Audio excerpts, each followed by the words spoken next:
darlings, my bougie queens and kings. I'm sure there's a man here and there listening to this. I want to welcome you to another episode that is going to blow your brains in the best way possible. Okay, this is a social media conversation. Social media is my full time job.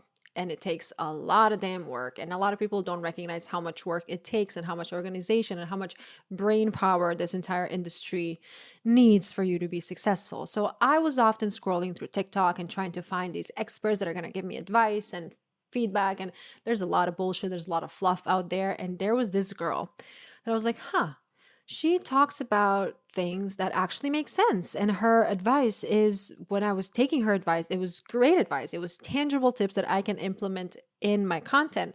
So I reached out to Julia. I don't even know how long ago that was. That was probably last year.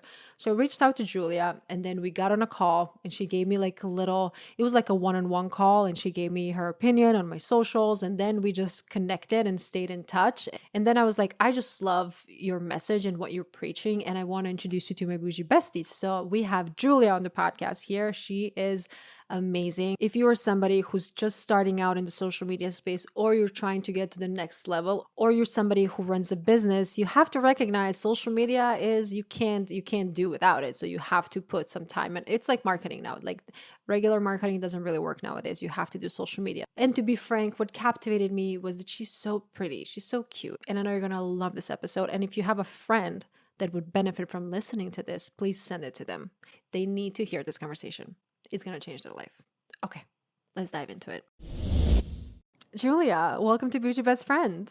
I'm so happy to be here. Thank you for having me. I am so excited that you're here. I feel like if somebody listening to this is in the content space, social media space, they absolutely came across your content. That's exactly how I found you. And that's when we connected. We got on a call, like we chatted and all that. And you're such a wealth of knowledge. And I'm so happy for your content and your transparency. So I just had to shout that out right away. You're amazing and your tips are great. So your socials are crushing it. Thank Let's you. let's start with the beginning. How did you get into the social media space? Oh, wow. Okay, so 7 years ago, very random, but 7 years ago, I was graduating from UCLA and I wanted to be a registered dietitian, but I had already done kind of all my things, all my internships and my hospital internships and all of the things. I wanted to go to USC, which only takes 15 people. So I was like, I need to stand out. I need to figure this out. And right around that time was kind of like the space where all of these health and wellness influencers were just popping up left and right. So it was still kind of like the wild, wild west of Instagram. And I was listening to the Skinny Confidential podcast with Lauren Everts Bostic. Love it. And Mona Vand, she is a PhD pharmacist, wellness expert, and just like all things health and wellness and nutrition. And, you know, her PhD background, like the way she spoke and articulated herself, I was like, oh, this person is so smart. And I have nothing like this. Like I don't have anything like this on my resume. So interning for someone like this in the wellness, health, and nutrition space would be really cool for me. And so I just, on a whim, cold emailed her. And I was like, okay, just crossing my fingers, like hoping. And this is like a month before I Do you graduated. remember your email?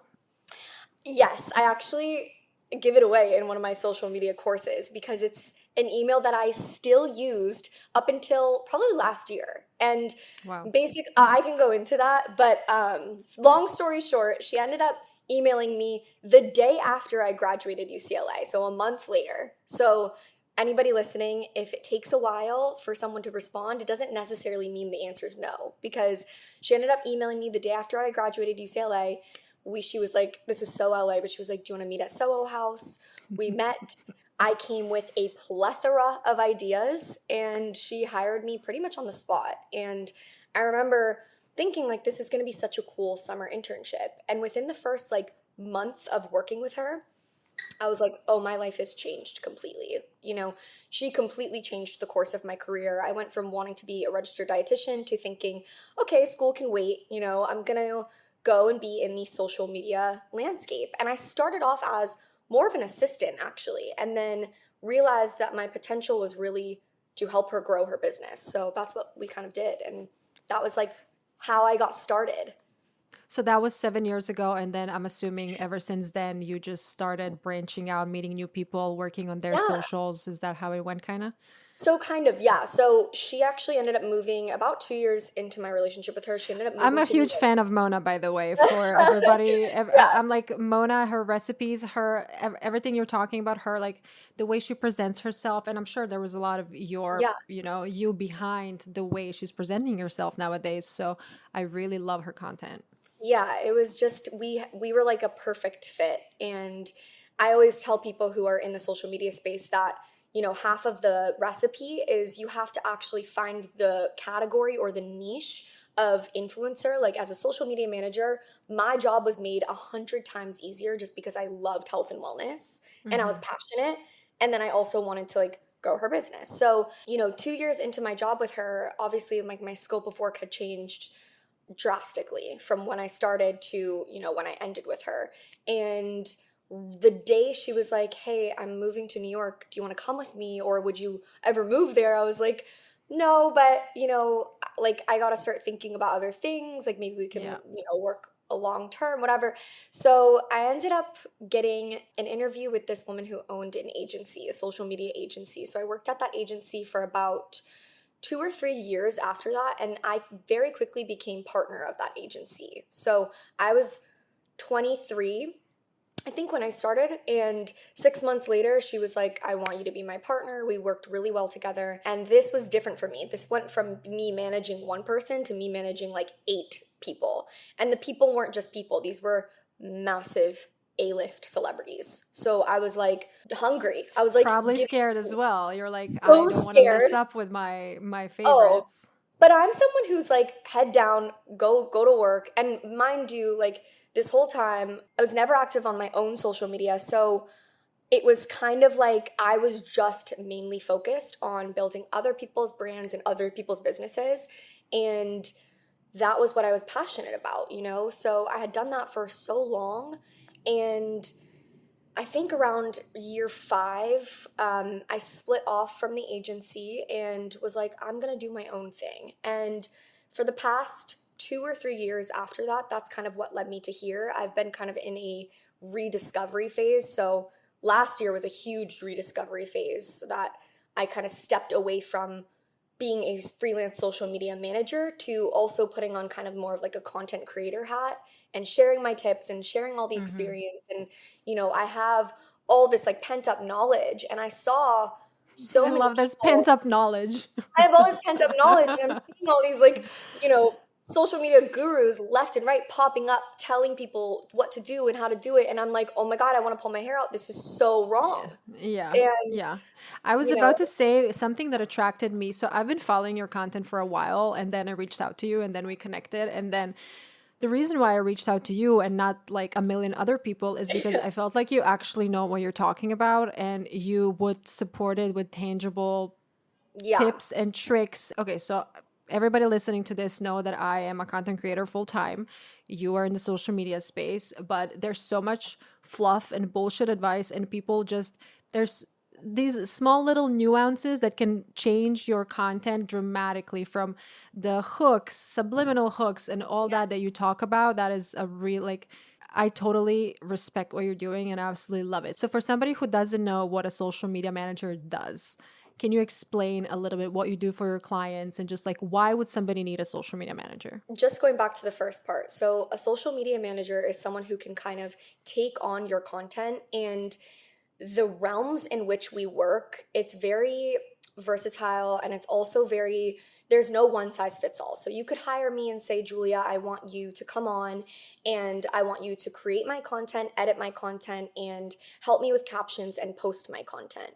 Or you could hire me and say, "I'm trying to recreate an aesthetic, and I need an aesthetic, a strategy refresh." And what I'm trying to say is there's not necessarily one category that we fit into, but a social media manager in general is someone who works with clients like yourself, or, A-list celebrities, to brands, to businesses. Like, this is a job that honestly anybody can have for anybody.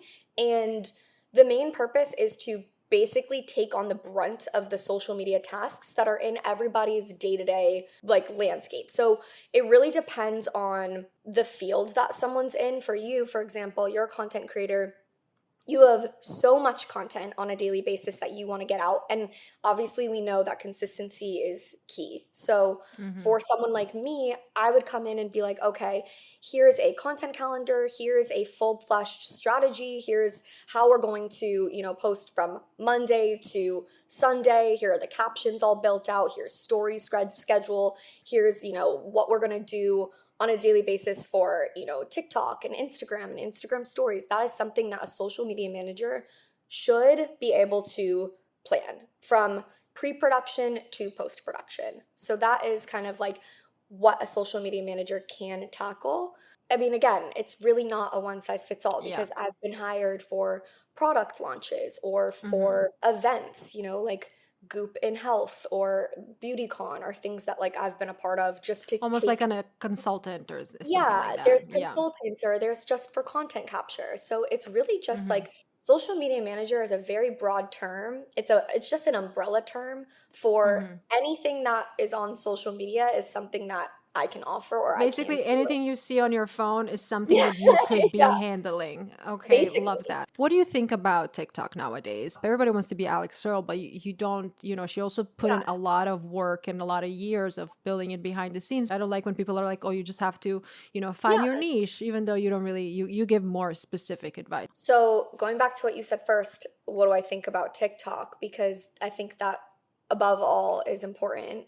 And I got my start on TikTok. That's where I started feeling comfortable posting on TikTok. A year and a half later, we're at a little bit of a different point in TikTok's trajectory.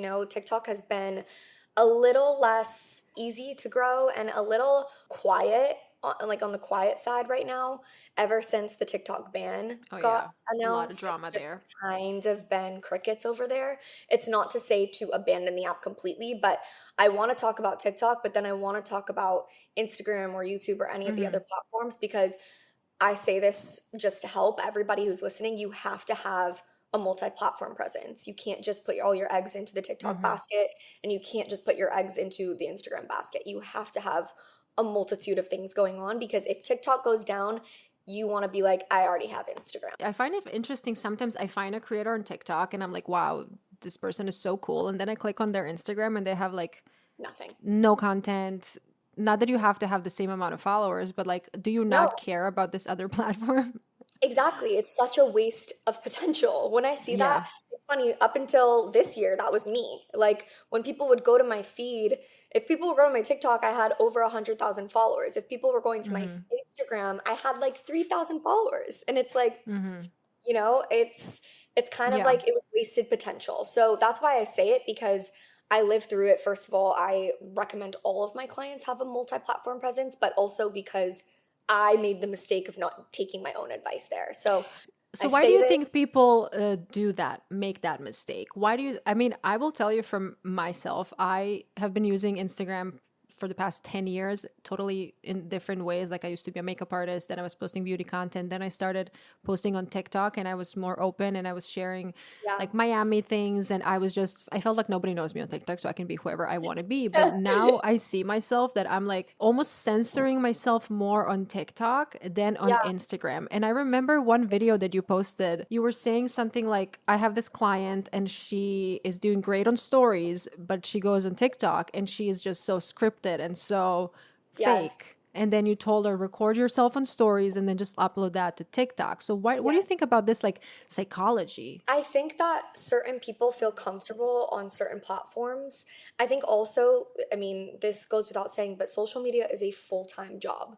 And that is something where, if someone's listening to this and they're like, I want to have a multi-platform presence, but like, how do I find the time? Or how do I know what to post on TikTok versus Instagram? Or how do I figure out how to make all these platforms make sense? Those are things that hold people back from posting on a multitude of platforms. So this is kind of the thing. It is kind of a mental battle where people are like, I feel more comfortable on Instagram because I know I have an audience there. Or I feel more comfortable on TikTok because that's where I got started and my audience knows me better. So it's really just about like a personal preference. It's also personal experience. But there's so many things that could hold someone back from not taking the time and posting on both platforms, even though it's like you're scratching your head being like, this person's so cool on TikTok, why would they not be cool on Instagram? Or like Mm-hmm. vice versa, you know? So it's just wasted potential. And usually that wasted potential is because that person is probably either overthinking their content or Mm-hmm. they haven't allotted the time to spend on Mm-hmm. one platform and the other. So those are typically the things that I see when it comes to just like people not prioritizing those two platforms or having a multi-platform presence, but it just depends. To me, it's Mm-hmm. like I want to like pull my hair out when I see it because I'm like, there's so much potential, So, you know? what do you think about people repurposing content and posting the same exact thing on Instagram, TikTok, YouTube Shorts, Pinterest? Does that make sense? Does that not make sense? Should they I think change it's a good content for? start. I think it's Yeah. a good start. And I say that because that's not what I would do strategy wise, but I think it's a great start. And I don't want anyone listening to this to think, oh, well, she only is saying to do it this way. So I'm going to go into how I would actually recommend doing it. But to anybody who's listening, if that's what you can do, then do it. That's better than nothing. So, Mm-hmm. if you're able to, cross platform post and it's just the same content for YouTube Shorts and Pinterest and TikTok and Instagram, truly that is better than nothing.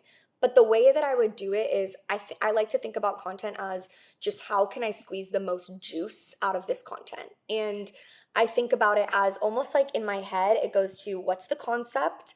And then I think, okay, what are three concepts out of that one concept that I can film different videos to and post on the different platforms? So, for example, if I'm gonna do a get ready with me video, because that seems to be kind of like the most popular video at this point with Those Alex. do horrible for me, which is so funny. I mean, if I'm talking about something that's like actually interesting, a topic, that's all right. But if I'm just like, Yeah, hey, I'm going to this event and this is what I'm wearing, but you know why I feel that's, again, sorry to cut you off, but like no, I feel like that's because I genuinely don't enjoy doing it.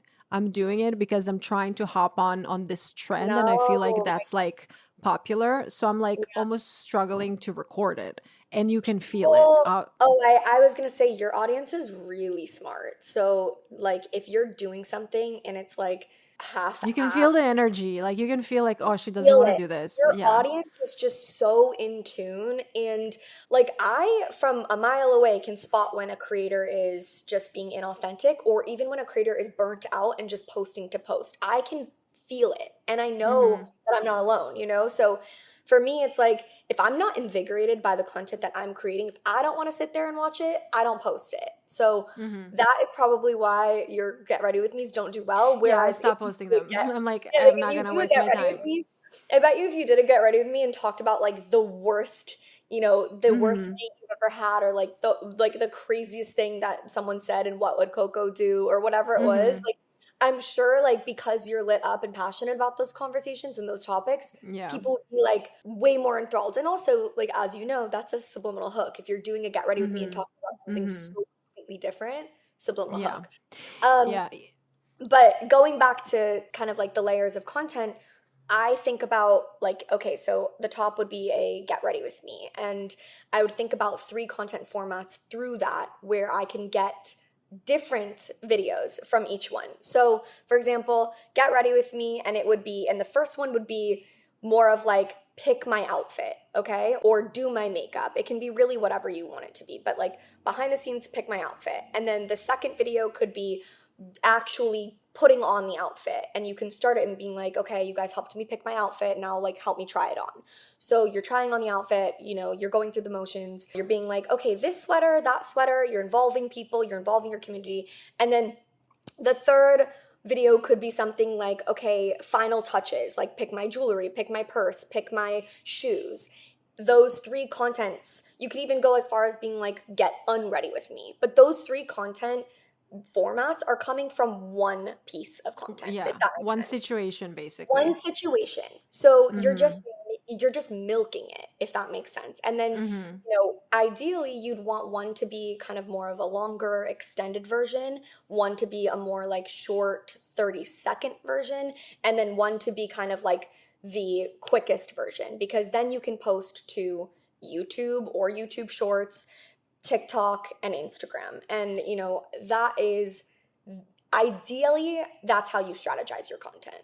It's Mm-hmm. not always going to be possible. Someone who does a really good job about this, and I have videos on this, is Meredith Duxbury. She does an Oh yeah. incredible job. So does Alex Earl, by the way. Like, she is getting like 6 to 8 pieces of I content from. really don't understand how she does it just from a technical perspective because she said that she edits her own videos. She records so much and sure after a while like it's like an easy cut, but Yeah, still like to pump it out. Like I had my retreat last week and I had I think 4 people taking content plus me because it was just so much to do and I right. didn't want to miss anything. And then editing everything and posting everything took me like a week because I just wanted to, organize everything nicely and make sure everybody's mentioned. If you are trying to be this like lifestyle person, I would say, you have to really be on top of it and you have to add that space. Like you have to add an hour to get ready or 2 hours, whatever you need, and like Absolutely. have the time to edit, have the time to post. I realized before when I mean, I've been taking social media seriously for a long time now, but when I was not really taking it seriously, I would like get ready and then I would not give myself any time to edit or post or to take a photo. And then I would be like, it's almost like rushed. It's almost like this fake. I mean, I know this is again a subliminal hook when people are like, I have 5 minutes, I'm rushing out Yeah, the door, which honestly, I don't like that hook. I don't know why everybody's using it. I everybody is. obviously it works because I've been watching the content, but I'm like, everybody knows you don't have just 5 minutes No, to you obviously step don't. out. Yeah, You yeah, obviously don't have that time, especially because of what you just said. Like, that person has to edit everything. Like, think about Alex at Coachella, for example. yeah. She's like, okay, I'm in a rush. I have to go to the festival, da da da. She's already posted that video and her outfit video and her sister's outfit video. Like, she is very smart about the things that she's doing and saying. And it's like, that's why it's so subliminal. That's why I call them subliminal hooks, is because unless you know, you don't know. Like, Mm-hmm. it kind of is the situation where it's like, if you know, you know. Like, content Mm-hmm. creation, it's time consuming. Editing, it's no joke. And like, especially if there are details involved or tags, like you said, like, there's a lot that can go into something. So she's definitely most likely not in a Mm. rush. And none of Yeah. these people are, and they've probably thought about everything. At this point, it's pretty much routine for both like a Meredith Duxbury Yeah. or an Alex Earl. But before that, I'm sure she was thinking like, how can I pump all this content out? And that is how, Mm-hmm. being Mm-hmm. strategic about it. I'm a very creative person and I am at the point now where I'm like organizing myself and I know how to structure my time to be able to deliver the content. But for somebody who is super creative, like time doesn't exist or like they don't, how do they Yeah. organize themselves? And I even bought that little, I showed you that little board where you would have Oh like yeah, yeah. dates. I have it here with me. Yeah. Like I know my pillars at least, like what day I Yes. should post what type of content. Well, you beat me to it. So I literally use that. And I'm working on something else that will kind of replace that. But I use that monthly and I think about, okay, whether it's for me or my clients, at this point I don't take on any more clients. So mainly it's been for me. I plan out my entire month, and like you said, I'm just basing it off of the pillars that I want to hit and the topics I want to hit each week. And then I go in, I have my social media planner. You don't need to buy this, it's not a necessity, but this is something that for me, I created this social media planner because I don't know of anything else like this. Hmm. I have to It sit doesn't there. exist. It doesn't exist. And Innovative. I You're know you're changing the category, Julia. I know that people probably can't see me, but this I'm just gonna break it down just because it's easier for me to see. Oh, we have But video on Spotify and in YouTube, so they okay, might be amazing. able to see So it. if Yeah. you see this, then you know. So I go in every single week and I have to sit there and I look at my editorial calendar and I look at this and I'm like, okay, I'm going to brainstorm. I'm going to sit there and brainstorm everything that I want to hit, all of my ideas that I have, all of the trending topics, all of the things that I've been wanting to get off my chest. I put that in this content brainstorm, and this is ugly by the time that I've gotten rid of it. Like, this is just disgusting. Then I sit there and I'm like, okay, I go through my Monday through Sunday, and you'll see like you put very cleanly the content idea, what Hmm. platform it's for, you circle any of those, and then you do filmed, edited, or posted. This keeps you so on track. I Hmm. really don't know of another way. Before I had this, I used to write this down on a notebook. Like I used to write Wow. all of this down because I have to stay organized. And then throughout the week, to make sure that I'm staying on track, I literally take this, and this is my Instagram tasks. These are my TikTok tasks. It's very cleanly laid out. And then I just check it off the list to make sure that I'm on top of it. So for Hmm. me, I'm such an organization person. I'm such a Is that perfectionist. something that you had in you your whole life, the Always. Oh my organization? God. I was a color coordinated planner Oh, girl. God bless you. Loved to go to back to school shopping. I loved every single thing. Like my pencil pouch and my binders were perfect. Like I just have always had this in me. Can you do a So, little tutorial of your setup at home, please? oh my God.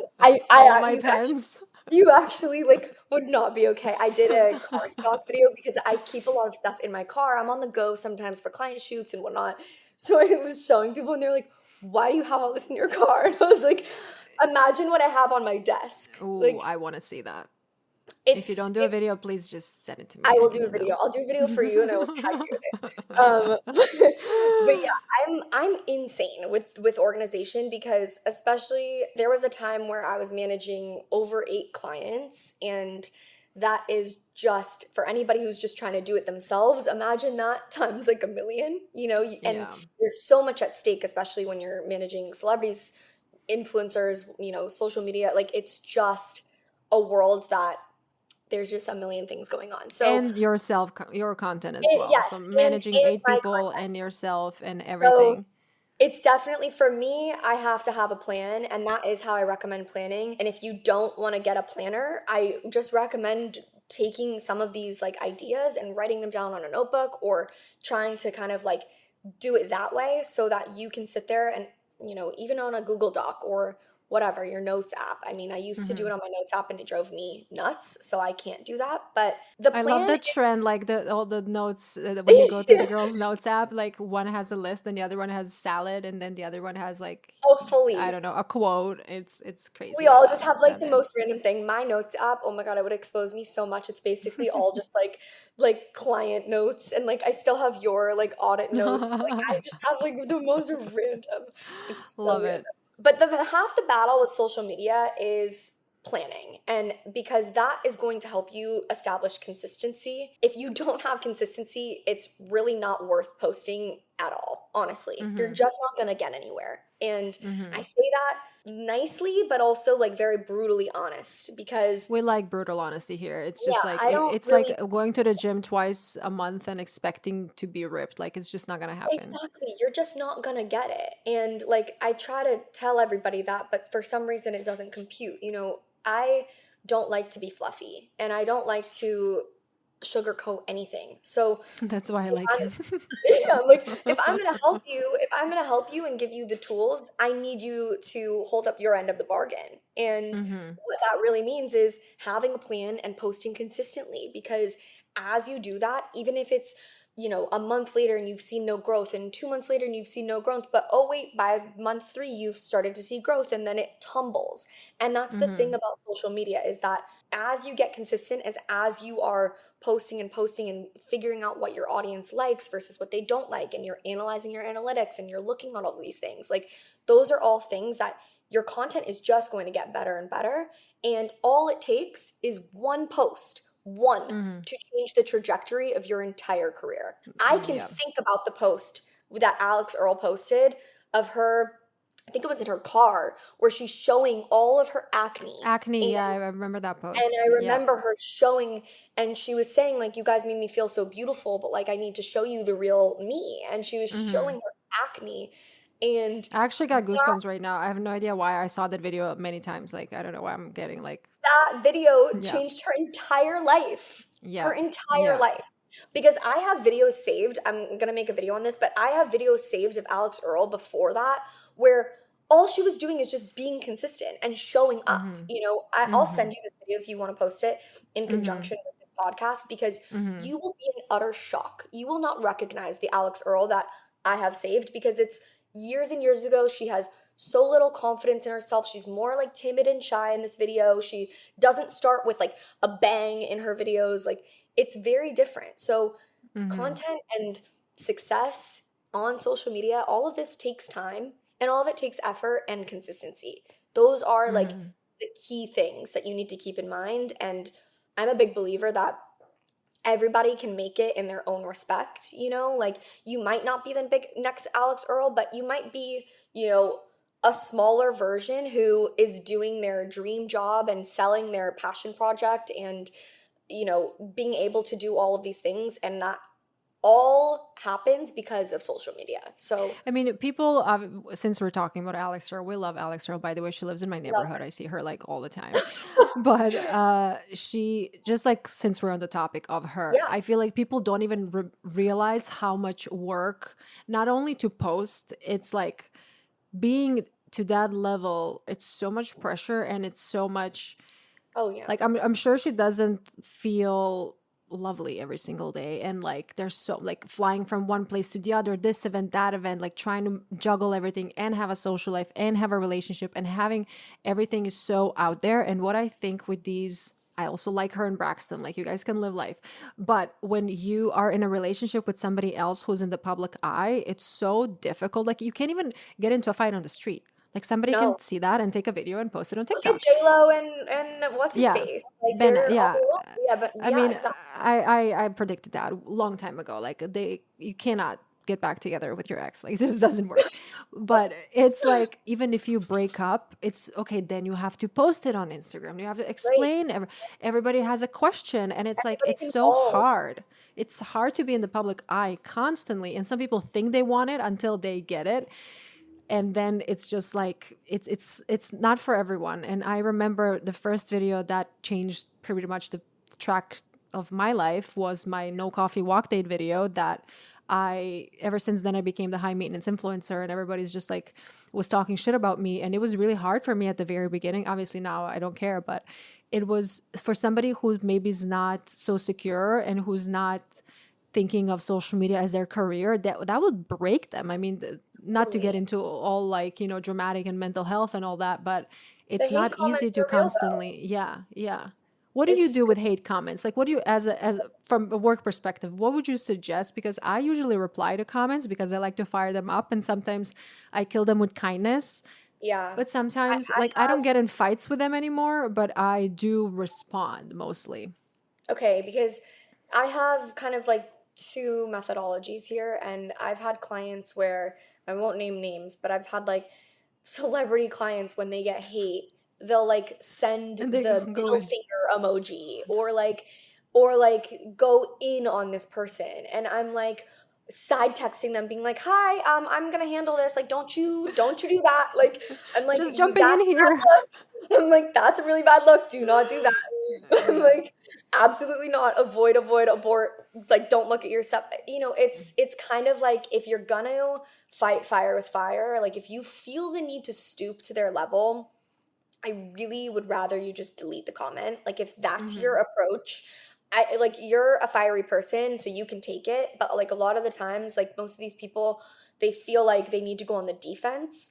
My Hmm. thought on hate comments or hate on the internet, it's typically coming from people who are really miserable and sad in their lives. Hate comments, like anybody who's taking the time to write them or write something negative on your profile or taking the time to write out hate and Hmm. comment it, that person hates themselves. And Despises themselves. They're like they they're like hate crying in the themselves. bathroom while They're they're the type writing it. of person who's sitting there hiding behind a screen, having to take out their hate on themselves and project it onto you. That is just Hmm. all that is. And Hmm.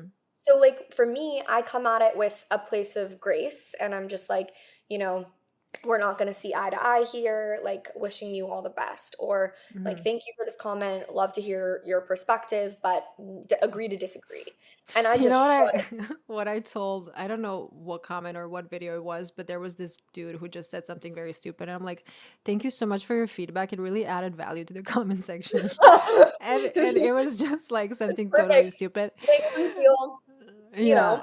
it's And like, then I think what day is today? Tuesday, Monday morning. Like I was just waking up. I did my morning routine, so I was ready for the day. But there was this account that just left the nasty comments, and I'm like, I was being nice. I was like, "What makes you say that?" and whatever. And then I was really nice to her, and she's like, "You can Yeah. go away with this fake kindness." I'm like, "I'm actually not fake kind.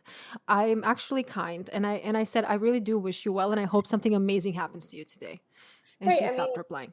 that's the thing. Like, shut them down. And honestly, like, it's more just like you don't know me at the end of the day. Yeah, So you don't know if I'm being fake or nice. Like, yeah.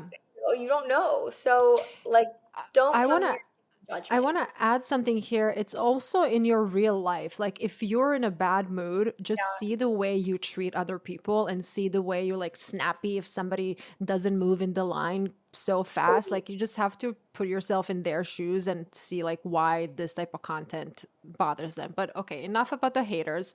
Even though that's like a whole like you have to be ready Haters, for we love that. If you. yeah, we love you. Sending love and high Sending five love. and come by to my next Bougie Best trip. Would love to have you. Okay, I just need to say one more hater thing. There was this video, again, I don't know which video, but somebody was commenting shit on my video. And I clicked on their account and I saw that we were at the Heats game, you know, Miami Heats. Like we were Yeah, at the yeah. same game at the same time. And I replied to her comment and I'm like, why didn't you say that yesterday at the Heats arena? She's like, why the fuck would I say hi to you? And I said, I didn't say you need to say hi to me, but why didn't you insult me in my face in front of your son? She blocked me. Obviously, what else can she do? Because she probably felt like, oh my God, I'm this.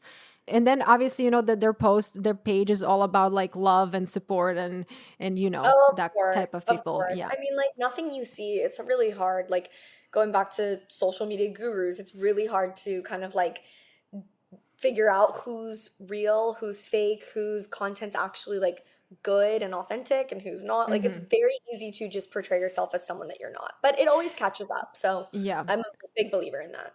So I see sometimes you share people that copy your content and Yeah. very frustrating. I actually had girls in Spain that were copying my videos word to word, but in Spanish. And I just realized that, you know, you Yeah. can't fight all the battles. And I always think like, what is Kim Kardashian going to do when everybody was like doing plastic surgeries to look exactly like her and like Fashion Nova would rip off every single outfit she would wear.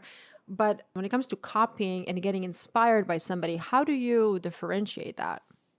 Yeah, so a lot of the people that I've called out, they're copying me verbatim. It is my original idea, my original like video and concept, everything. And they're copying every single thing that I'm saying. And also, like, it's a little hard because I'm coming from a place of expertise. And my expertise, like you said, it's based off of experience or facts or research that I personally have done. So I take it very seriously. Like this is a craft that I work on now to every single day till this day. So when I see that, I get offended and upset because they're just kind of copy and pasting, and that is Hmm. someone who is copying. Taking inspo, however, it's two different things. So let's say someone saw my video and was inspired by my video on subliminal hooks, where I called out three very current and very obvious subliminal hooks that are being used on a day-to-day basis that aren't necessarily so obvious to the average viewer. Can you So give I us a call, few just for some yeah, people who might not know? yeah, for sure. I mean, the most popular one, which is kind of honestly overdone at this point, is the lip gloss technique. So I have lip gloss right here, but it's when someone pulls out lip gloss and is talking right away in their Hmm. video. I That was is the doing that before I even knew it was a subliminal hook. that was a lip gloss tactic that actually got the attention of New York Times and Bustle. Like all these bigger publications started reaching out to me, being like, "This is the first we've ever heard of this, but this is super relevant and like obviously very on the nose." And so I got actually like asked to speak and do articles because of that. So that's why I get a little upset because I'm like, I'm in articles Yeah. because of this, and you're trying to take that, you know? So, Yeah. but Also the moving on coffee to steering. yeah, Yeah. when you start on a video and you have like an iced coffee and you're stirring it around, it's kind of like a pleasant sound, but it's also it's a visual hook with your actual verbal hook. So that's kind of another one that's very popular. Starting your video in your car is a very subliminal hook. It's a very popular one that I haven't actually And like good really lighting. spoken about. Great lighting. It's always the best lighting in your car. Hmm.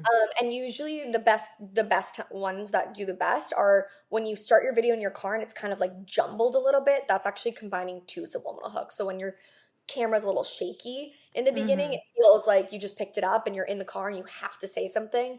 That is a subliminal hook. So there's so many others, but Hmm. that's so going back to like what I was saying is if someone watched my video on subliminal hooks and they were like, wow, these are all so true, and they wanted to expose some other subliminal hooks, rather than just taking my subliminal hooks Yeah, and your reusing examples, your them. actual examples. Yes, my actual examples with my like verbatim copying me. Yeah. Instead of doing that, why don't you go and find the other subliminal hooks on your own, and then you're inspired by my video, but you're not copying my video. Those are Hmm. very different things. Let's say you are inspired by my video, you want to put, one of my topics or one of the subliminal hooks that I said into your content. That's totally fine. Just credit me in the Hmm. video. Just be like, video credit or inspo, Yeah. Julia. It takes 2 seconds. That's why I'm like, I have no shame on calling you out if you're going to copy me, because I'm like, it takes 2 seconds. That is something we learned from the very beginning of social media management. You cannot copy. And if you're going to Hmm. copy, you have to give credit. Like, have Hmm. to. It's a must. And it's That's the funny, usually people that when you credit them, they're like hyping you up and they're like, thank you for crediting me and thank you totally. for sharing, I would and share it on yeah. my, like, I'd be like, this Yeah. person did a great job. Or like, But that's because people don't think of it from a work perspective. They just think of no, it as like, let me just steal something from someone instead of trying to maybe even connecting with you in a certain way and telling you how much they admire totally, your content. They're just like trying to be a little sneaky. We don't like totally. that. I don't like Okay, that at all. let's go back to TikTok. What I've seen does really well are signature style series.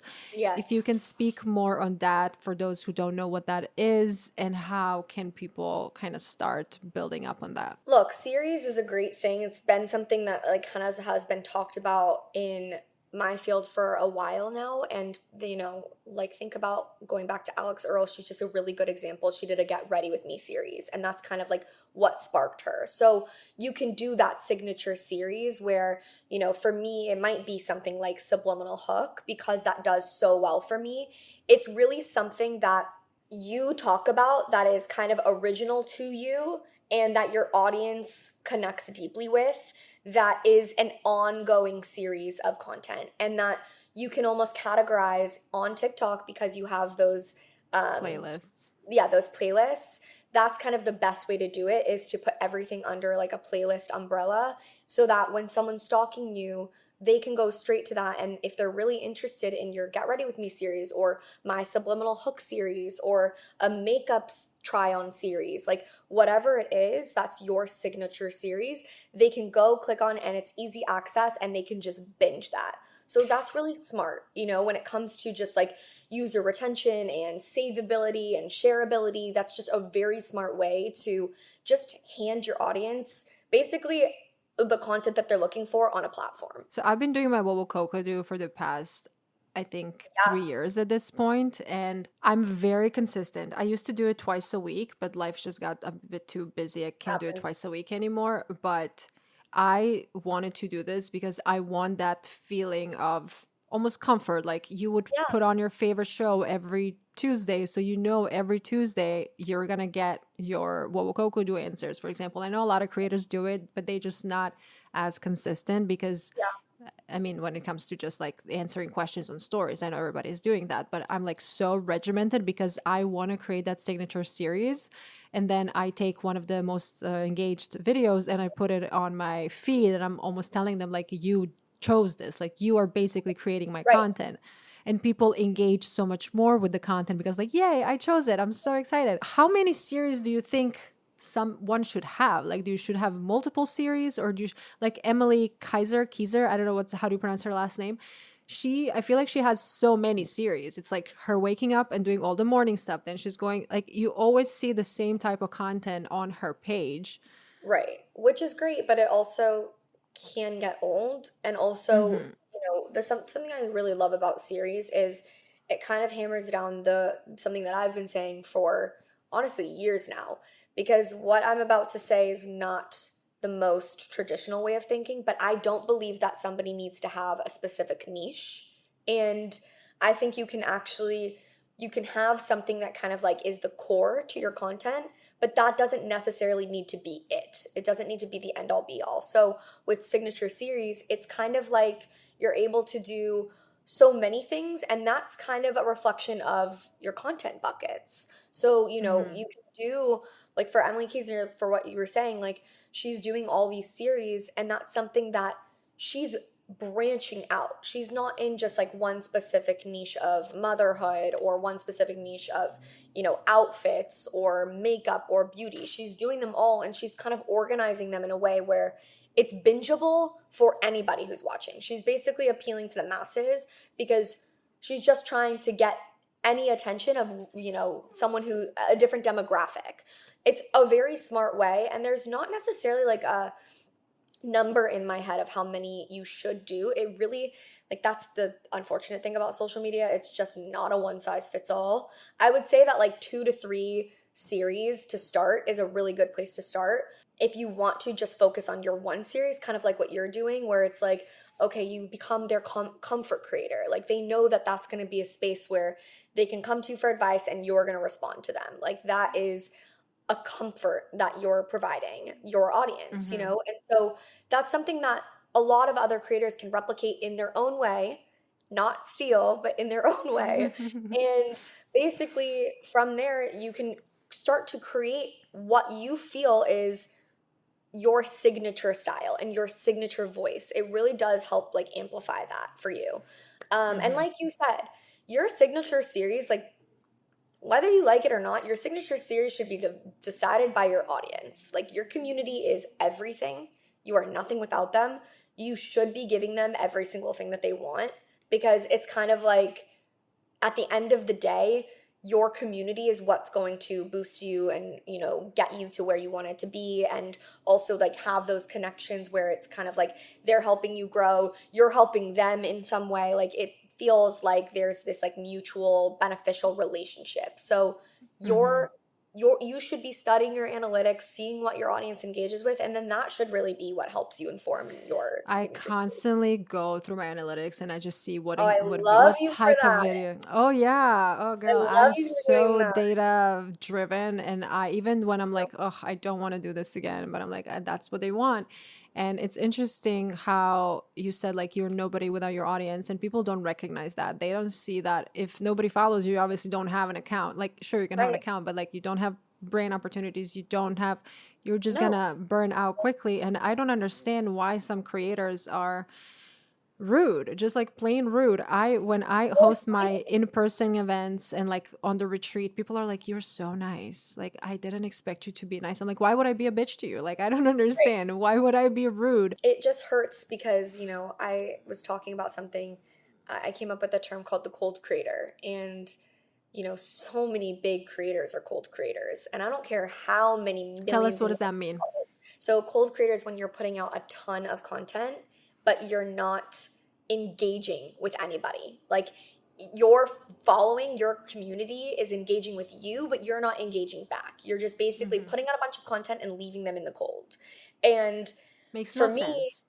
it just it doesn't add up. Like I think about a Charlie D'Amelio, or like even an Addison Rae, who had so much potential to be an Alex Earl, who is Hmm. a warm creator. And when I think about these things, like, yeah, sure, Charlie D'Amelio and Addison Rae, they're both in great positions. Let's be real. They made millions and millions of dollars, but where are they now? Hmm. They had the chance to have a legacy brand, which is just like a very relevant brand, and be legacy creators that kind of like stay the path, stay relevant, stay like cool and like different. And they just didn't do that. And I think that it's super unfortunate for someone like me to see, who I've managed people like this. And I don't care how big you are, I've managed people who are top NBA players to top movie stars. I don't care how big you are, you need to be connecting with your audience. You need to at least Hmm. be looking at what the comments are, because if people are like, this is lame, like we don't like this, or like, can you do more of this and not of that, or like, this is really tone deaf of you to post. Like, these are things that, like, you need to take note of as a creator. And Mm-hmm. you should be kind of being like, oh, okay, like this is helpful for me to know so that it can inform your future content, and so that bond with your audience and your community just gets stronger and stronger, so that you don't make the mistake that Charlie D'Amelio sadly did. And like, she came out with several businesses, At products, the same they, time. they make no sense to her business. At the same time, Mm-hmm. yeah, she came out with so many businesses that made no sense to her content whatsoever. Like, she's got like D'Amelio shoes, which, like, what? And like, it just is so confusing. Addison Rae, she created something that makes sense for her, but guess what? It shut down 2 years later because she Oh, the doesn't have makeup the line. community. Item Beauty. She Mm-hmm. doesn't have that community. She did not have the connection. And Mm-hmm. people saw her posting Item, and there wasn't that connection of like, oh, this makes sense for her because You can just feel that she's doing it just for the check, and obviously everybody got to get paid, but sometimes you just have to put a little bit more integrity into it, or at least create a yeah, product that you're so passionate about. So that's why, exactly. like, you creating the planner makes a lot of sense. Like when I Right. created my first merch drop, it was because I just moved to Miami and I didn't have any nice like hats to protect me from the sun. And then this high maintenance video came up, and I'm like, I'll just put it on my forehead. I'll just write high maintenance on my forehead, and then everybody's gonna just know. Like, I'm not trying to shy away from this. I'm like, I'm claiming this Right. very, very directly. Just a few more things before we wrap up. What do you Yeah. think about creators that are a little bit like dramatic and controversial, but almost just to be controversial? Like they just don't even, if like Michaela, for example, I don't really follow her that much, but I know that there's always something around her. I used to watch the OG YouTubers, and you would know that like Jeffree Star would always get into something. And then Right. this guy, like, what do you think about people that are trying to kind of blow up that way? I always think virality, and especially virality in a heat-centric way or an attention-centric way, it's just not the way to go if you're trying to go long term. And you can be the anomaly. For example, the Kim Kardashian is the anomaly. She went viral from, a sex tape and then made her entire career from basically that. But if you really want to dig in and go viral and get that community and have that product that makes sense for you, like, you got to do it the right way. And you're going to get a lot of followers who are going to eventually drop off, especially if you stop being that person. So Michaela or Jeffree Star, like, those are good examples. And I'm not saying that they're irrelevant in any way or that they did it the wrong way. It's just not a way that I personally would recommend anyone do it. Mm-hmm. It doesn't feel strategic in the long run for someone to have gone viral for that reason and then try to come out with like a product that's a respectable product. The Yeah. two just doesn't compute. So, like, another thing I think about all the time is like virality means nothing. Virality Mm-hmm. means jack shit. That's the last thing I think about when it comes to my content. I'm not thinking like, how can I go viral with this piece of content? Because that, just like, becoming a content creator, it's not everything. You don't always want to go viral. Like, you Mm-hmm. just want your content to land in the hands of your ideal audience. That is going to do Mm-hmm. you much more service than your content going viral and you getting a bunch of followers who don't actually care about the other They're content that just you're here posting. for that They're one just video there that for you that one created. video Yeah. that you'll Yeah. probably not do again. Like, Yeah. or that probably has nothing to do with your content. So Yeah. that's like 9 times out of 10 the case. So I that's just also how I think that sometimes, obviously, you have phases in your content creator journey. Sometimes you're going to be on an uphill and you're going to pump totally. content after content. You're going to be blowing up and exploding. And sometimes you might have a more of a calm period where you are going to be nurturing that relationship with that existing audience and like showing them, like when my parents were here, they were Yeah, visiting me in Miami I love for that two content. weeks. Thank you. But that's not everybody's cup of tea. Some people Right. came to just get the dating advice and get the tea and get the drama, but some people actually want to get to know me and see the human side of me. They're going to enjoy that content. Like I can hear Rocky literally crying the entire time while I'm recording this podcast, but like people love my dog content, but that's not going to Yeah, make me blow up and go viral, but they're like they know he's a part of me and they know that he's just somebody that I truly care about. So right. like they want to see That's that. truly the difference. What you just said is truly the difference between followers and your community. Like, Yeah.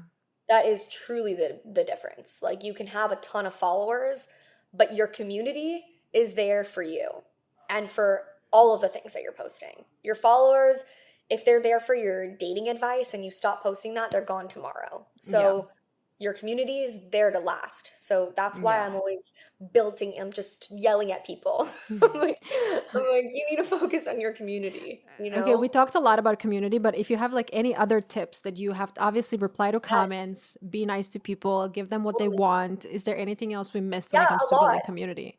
Yeah, the main two that come to my mind, like if I was starting from scratch, like I would really focus on not being salesy in the beginning stages, or even like at my stage right now or your stage. Like I think that when people show up online, they immediately want to sell you something or make money. That's kind of the trend that's going on right now. Like you see a lot of people trying to sell a course or trying to sell a product or trying to get link clicks to their like to Oh, know it or TikTok their shop. Amazon shop, Damn, TikTok shop. annoys Like me. it's just people are constantly trying to sell you something online. And if you can be the one creator who they can go to where they feel like you're a safe space and you're not going to always sell them something, and when you do sell them things, it's going to be very, you know, well thought out and it's actually going to help them and it's going to be like a respectable, reputable thing. Like that is ultimately going to help garner that trust and that loyalty from your audience. So don't go guns blazing trying to sell your audience something in every single caption or every single video. It's going to just honestly flop for you and it's just not prioritizing your community.